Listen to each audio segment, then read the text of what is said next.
Well, Ross, thank you very much indeed. What a great occasion this is. I really am so grateful to all of you for being involved. This wouldn't have been possible without some goodwill from government, as Ross has hinted.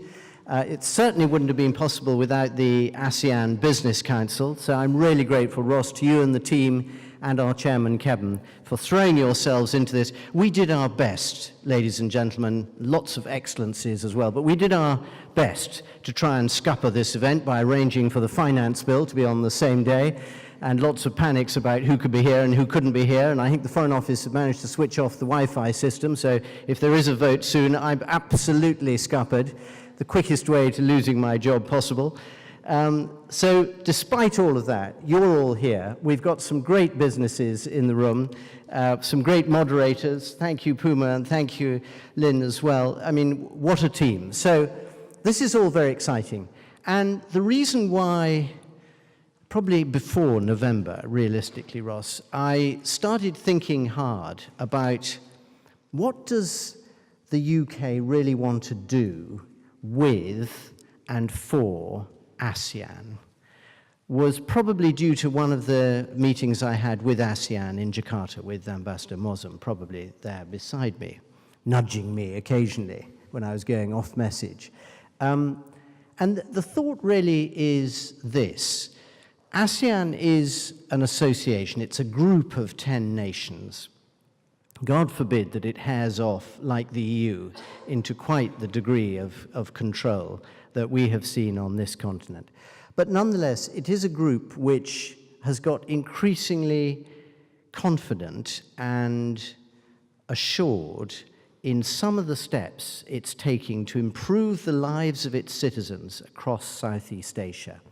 And when those of us who've been knocking around for a bit think back 30, 35 years, let alone 50, things are so hugely different today that one has to realize the great importance of the ASEAN mission. And how does the UK relate to it? Because we're not a planned economy, because we don't really deal in 5 or 10-year plans. By the way, I remember former Premier Zhu Rongji in China telling me years ago that a 5-year plan was dead in the water as soon as it was published. But never mind. Planned economies deal in serious forward long-term planning, and China is the exemplar of that.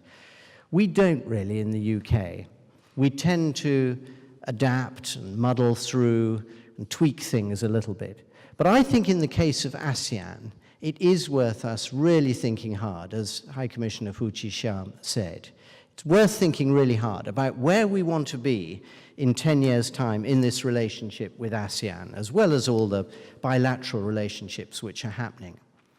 And that's why I've asked Kevin and the UK-ASEAN Business Council to really create a group, it'll probably be several groups, of people, of businesses from the UK and from ASEAN countries that will sit down and with some research help, sketch out what they think the options ahead for us are. We will no longer be a formal dialogue partner when we leave the EU. Do we want to be a development partner? Do we want to be a sectoral partner? Do we want to have a different sort of partner arrangement? What are the ways in which the UK can most contribute to the ASEAN mission? The development of services, the increasing levels and internationalization of education and skills, the whole vocational program. I've just come back from visiting all 3 of the countries to whom I have bilateral responsibilities. I've seen an extraordinary change in approach to the way in which Malaysia, Indonesia, and the Philippines, and this is true across ASEAN, are looking at how apprenticeships and vocational training can impact the way in which train lines are going to be built, and huge amounts of infrastructure across the whole region. What standards are going to lie behind these? What standards are going to lie behind all the buildings and the architecture, the construction industry, so that we don't have some of the incidents, not least closest to home, Grenfell Tower, in the future. So these are all areas where I think the UK has got so much to offer. And in each of those nations, when we're looking at the infrastructure, when we're talking about a new airport for Manila, in fact, new airports right across the region, I think Kuala Lumpur is the only major airport that's still got some capacity at the moment. Every time you're then starting to look at the great design and engineering companies that the UK has with offices across the world. So I think that having a business input to the strategic direction of the relationship the UK would like to have, would aspire to have with ASEAN, which could help ASEAN, is going to be critical. And the way I put it when I was talking with the heads of government in two of these countries recently, in terms of looking forward to the possibility of having a British university open in, for example, Indonesia and the Philippines. We know that there are plenty in Malaysia. I visited all three of them down in Johor Bahru not long ago.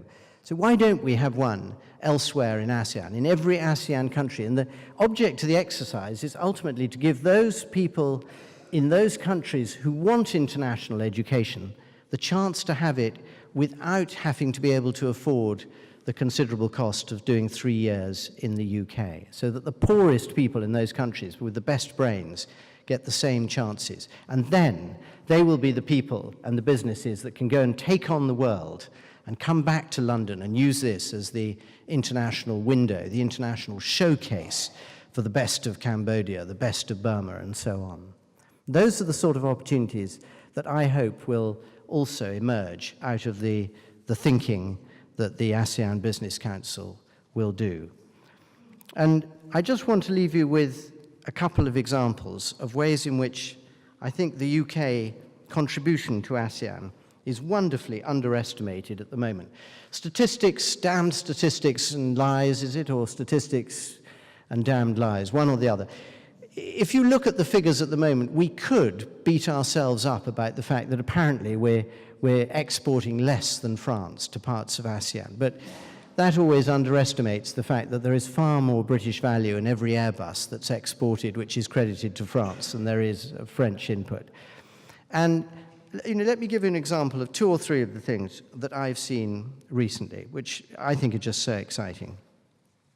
I was in Clark Air Base about 10 days ago, and that former American air base, symbol in a way of Southeast Asia as it was 30, 35 years ago, is now being transformed into the most extraordinary assembly of business and residential and leisure opportunities. And I think it's going to host the ASEAN conference in a few weeks' time. Some of the residencies are going to have to get a move on if they're going to be ready for your heads of state to stay in. But surprises will happen, and I suspect they will all be ready.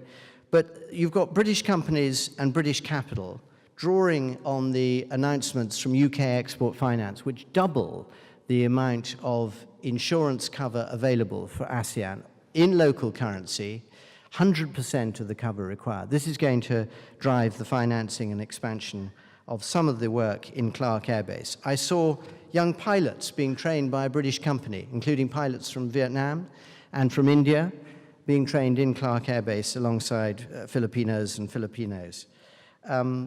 I saw the way in which a British company, Nectar, is investing in a new port in Manila Bay, which will expand and turn into a container port in due course. I saw in Indonesia, only a few weeks beforehand, the way in which Aggreko has expanded from providing emergency power into buying a local company and generating energy capacity in Indonesia. At the same time, GlaxoSmithKline have just opened their first manufacturing plant in Indonesia. These things were not imaginable only a few years ago. Such was the degree of caution amongst large multinational companies about investing to manufacture in Indonesia. I've seen the way in which Dyson in Malaysia are not just employing considerable numbers of people to make and manufacture their goods, but also employing engineers, which are supplementing the research work done in the UK. And of course, they've also invested in the Philippines as well. And we know about the 1,000 British companies, many of them in the services sector, which are doing great things in Singapore, possibly the country with the best services statistics.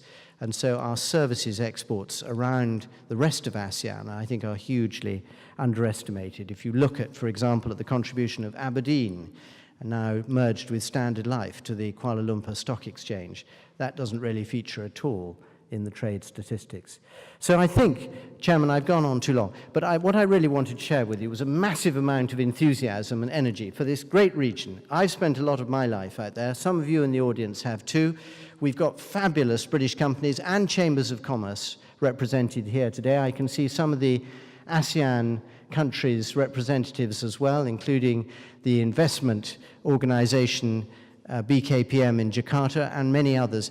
This is a great assembly of people, and now we're going to hear from our panel some answers to the really difficult questions. But can I just leave you with this thought?